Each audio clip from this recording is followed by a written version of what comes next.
Novel Baswedan lahir di Semarang pada tanggal 22 Juni 1977.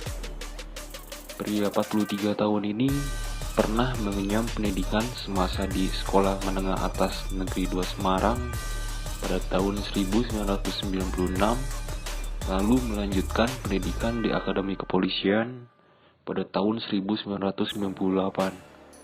Setelah lulus dari Akademi Kepolisian dan menjadi perwira polisi, Novel Baswedan lantas menikah dengan Rina Emilda pada tahun 2003.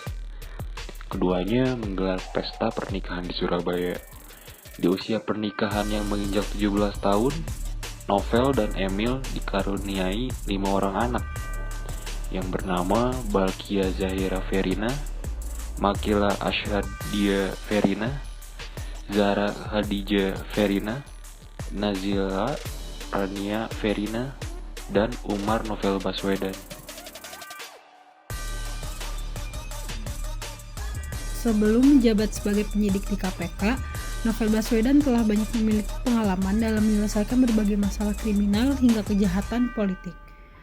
Perjalanan Novel Baswedan dimulai dari setahun setelah menikah, yakni pada tahun 2004. Novel Baswedan ditugaskan ke Bengkulu dan menjabat sebagai Kasat Reskrim Polres Bengkulu dengan pangkat komisaris. Kemudian, Novel Baswedan menjadi penyidik KPK pada Januari 2007 dan menangani banyak kasus suap juga korupsi. Novel Baswedan juga berhasil memulangkan mantan bendahara umum Partai Demokrat Muhammad Nazarudin dari pelariannya di Kolombia.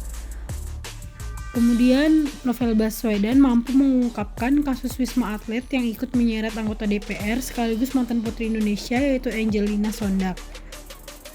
Kemudian, Novel Baswedan menjebloskan Nunung Nurbayeti ke penjara terkait kasus suap cek pelawat di pemilihan Deputi Senior Gubernur Bank Indonesia tahun 2004. Pada tahun 2012 juga, Novel Baswedan diangkat menjadi penyidik KPK tetap.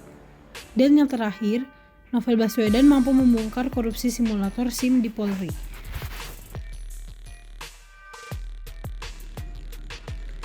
Di Indonesia saat ini, sosok pemimpin yang berani menegakkan kebenaran untuk menciptakan keadilan sudah sulit ditemukan.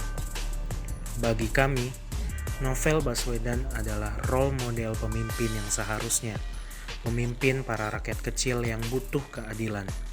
Keberanian dan keberhasilannya mengusut tuntas kasus-kasus korupsi besar membuktikan bahwa ia telah berhasil amanah dalam menjalankan tugasnya. Selain keberanian, kesabaran beliau pun patut untuk diteladani, di mana beliau menjadi korban penyiraman air keras pada matanya yang mengakibatkan salah satu matanya tidak dapat melihat.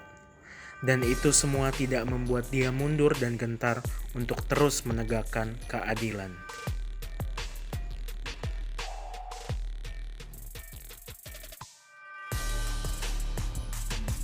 Salah satu komedian legendaris Indonesia pernah berkata, Indonesia tidak kekurangan orang pintar, melainkan kekurangan orang jujur. Hal tersebut disampaikan oleh almarhum Kasino.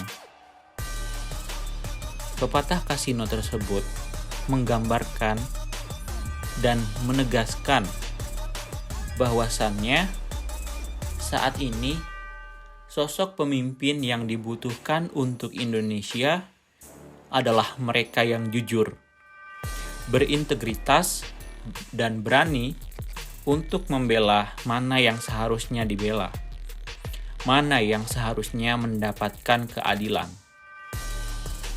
Keberanian dan kesabaran dari Novel Baswedan adalah hal fundamental yang dapat merevolusi Indonesia yang saat ini masih berada di lingkaran setan, di mana masih banyak kita melihat pemimpin yang belum menegakkan keadilan yang seharusnya ditegakkan.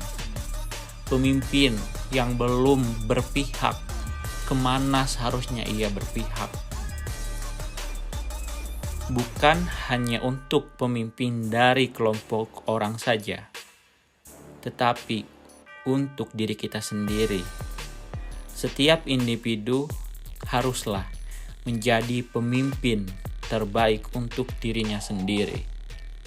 Karena mengubah orang lain adalah suatu kemustahilan, membutuhkan effort besar dan belum tentu orang lain mau berubah. Tetapi langkah kecil, hal sesederhana yang bisa kita lakukan adalah menjadikan diri kita menjadi pemimpin yang terbaik untuk memimpin diri kita sendiri.